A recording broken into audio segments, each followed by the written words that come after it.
अस्सलामुअलैकुम वरहमतुल्लाहि वबरकातुहू। नाजरीन, उम्मीद है कि आप हज़रात सब खैर व आफ़ियत से होंगे।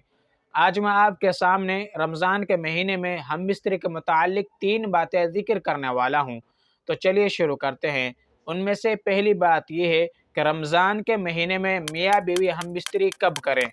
तो देखिए, गुरूब आफ्ताब यानी अफ्तार के बाद से सुबह सादिक यानी सहरी तक, इसके दरमियान जो वक्त है उसमें मियाँ बीवी हम बिस्तरी कर सकते हैं। उनके लिए हम बिस्तरी करना जायज़ है, इसमें कोई कराहत की बात नहीं है। नंबर 2, सुहबत के बाद बगैर गुस्ल के रोज़ा रखना, क्या ये सही है? तो देखिए, अगर किसी ने अपनी बीवी से सुहबत की है और उसने गुस्ल नहीं किया है और रोज़ा रख लिया है, तो इससे उसका रोज़ा सही हो जाएगा।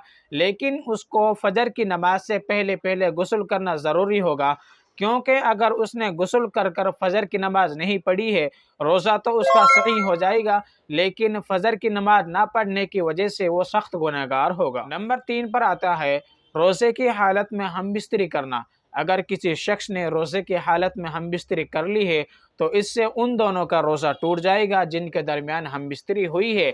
लेकिन इसके साथ साथ रोज़े को भी लौटाना ज़रूरी होगा और उसके साथ रोज़े का कफ़ारा भी होगा। अस्सलामु अलैकुम वरहमतुल्लाहि वबरकातुहू।